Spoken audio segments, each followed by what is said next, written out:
തെക്കൻ മേഖലയിലുള്ള ഈ ഭാഗത്തുള്ള ആളുകൾക്ക് പലപ്പോഴും ഇതറിയില്ല. നമ്മൾ കച്ചവടം ചെയ്യുന്ന സമയത്ത് നിനക്ക് ഞാൻ ഈ വസ്തു ഇന്ന വിലക്ക് വിറ്റു, ഞാൻ ആ വിലക്ക് നിങ്ങളിൽ നിന്ന് വാങ്ങി. ഇത് ഇടപാട് ചെയ്യുമ്പോൾ കച്ചവടത്തിന്റെ വാക്കാ. ഈ കച്ചവടത്തിന്റെ വാക്ക് പറയും പോലത്തെ ഒരു വാക്കാണ് ഇന്നാലിന്റെ മഹറിന് അല്ലെങ്കിൽ ഇത്ര മഹറിന് നിങ്ങൾക്ക് ഞാൻ എൻ്റെ മകളെ നിക്കാഹ് ചെയ്തു തന്നു എന്ന സീഗ. അങ്ങനെ നിക്കാഹ് ചെയ്തു തന്ന് ഞാൻ നിങ്ങൾ സ്വീകരിച്ചു എന്ന് പറയുന്ന സീഗ, അതിന്റെ ജവാബും. ഈ സീഗ അങ്ങോട്ടും ഇങ്ങോട്ടും കേൾക്കുക, രണ്ടുപേര് ഇത് സാക്ഷികളായിട്ട് കേൾക്കുക. ഇതാണ് നിക്കാഹ്.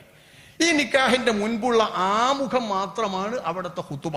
അതൊരു പ്രസംഗത്തിന്റെ വേദിക്ക് ഒരു ചാൻസും ഇല്ല. കാരണം അവിടെ ഒരു ഗീർവാണ പ്രസംഗം ആരും ഇഷ്ടപ്പെടുകയില്ല. അത് വന്നപ്പോ എന്തായി? സുന്നികളല്ലാത്ത മുജാഹിദുകളാ അത് കൊണ്ടുവന്നത്. മുജാഹിദുകൾ അവിടെയും പ്രസംഗം എവിടെയും പോലെ കൊണ്ട് കുടുങ്ങി. ഇനി ഇത് വേണ്ടെന്ന് അവർ പറയുന്നത്. കാരണം ഏപ്പിക്കാര് ബദലും കണ്ട് പ്രസംഗിച്ചിട്ട് അതേ പ്രസംഗത്തിന്റെ സ്ഥാനത്തൊക്കെ പ്രസംഗം വെച്ചിട്ട് ഇനി ഇത് ബയ്യാബേലി ബാണ്ടോന്നായി. ഖുതുബന്റെ ഭാഷയിൽ ഓർക്ക് തോന്നിയിട്ടുണ്ട്. മിമ്പറമ്മ കയറിയിട്ട് ഗ്രൂപ്പുകളെ അങ്ങോട്ടും ഇങ്ങോട്ടും ഇങ്ങനെ പറഞ്ഞപ്പോ നമ്മൾ മലയാളത്തിൽ ഖുതുബയാക്കുക എന്ന് പറഞ്ഞ മോശമായി. അറബാണെങ്കിൽ ഇതൊന്നും ആരും അറിയില്ലായിരുന്നു, കേൾക്കൂലായിരുന്നു എന്ന് പറയാൻ തുടങ്ങിയിട്ടുണ്ട് വഹാബികള്. ഓല് തിരിച്ചാലും നമ്മൾ മാറൂല. നമ്മളിപ്പോ പുതിയതായിട്ട് ഇങ്ങനെ ഓരോന്ന് കണ്ടെത്തുന്ന കൂട്ടത്തിൽപ്പെട്ട ഓരോന്നായത്.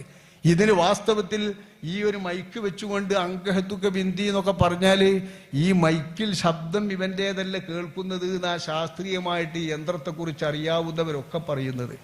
അപ്പൊ ഇവന്റെ ശബ്ദം കേൾപ്പിക്കണം എന്നാണ് ഫിഖ് പറയുന്നത്.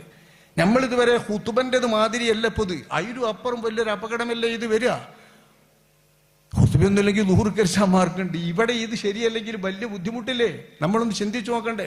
നമ്മുടെ മകളെ നിക്കാഹ് ചെയ്ത് കൊടുക്കുന്നത്, ആ നിക്കാഹ് ആ സ്വീകരിക്കുന്ന ആളും ഇയാളും തമ്മിൽ പറയേണ്ട വാചകങ്ങൾ അവരുടെ വായ കൊണ്ട് സംസാരിക്കുന്നത് തന്നെ രണ്ട് സാക്ഷികളും ഇവരും പരസ്പരം കേൾക്കണം. അത് കേൾക്കണമെന്നത് നമ്മുടെ ഫിഖ്ഹിന്റെ കിതാബുകളിൽ വ്യക്തമായി പറഞ്ഞിട്ടുണ്ട്. കേൾക്കാത്ത വിധം മെല്ലെ പറഞ്ഞു നോക്കിയിട്ട് കാറ്റങ്ങട്ട് എത്തിച്ചു പോയാൽ അതുപോലും പറ്റില്ല എന്ന് മഹാന്മാരായ ഫുഖഹാ ഇമാം ഇബ്നു ഹജറുൽ ഹൈതമി തങ്ങൾ തന്നെ വിവരിച്ചിട്ടുണ്ട്, തന്റെ തുഹ്ഫയിൽ വിവരിച്ചിട്ടുണ്ട്. ഇത് അത്തരം ഒരു ഇടപാട് നമ്മൾ ഇത്തരം ഒരു സാധനം കൊണ്ടുവന്നിട്ടാക്കിയാൽ നമ്മുടെ നിക്കാഹിന്റെ സാധുതയെ അത് ബാധിക്കും. സാധുതയെ ബാധിക്കുന്ന ഈ ഇടപാടുകൾ സാധുതയില്ലാത്ത നിക്കാഹിലായിട്ട് നമ്മുടെ മക്കൾ ജീവിക്കേണ്ടി വരും. ഇത് നമ്മൾ ചിന്തിക്കണം. കാലാകാലങ്ങളിൽ ബന്ധപ്പെട്ടുകൊണ്ടിരിക്കേണ്ടി വരും. എന്തിനാണ് ഈ വയ്യാവേലിക്കൊക്കെ നിൽക്കുന്നത്?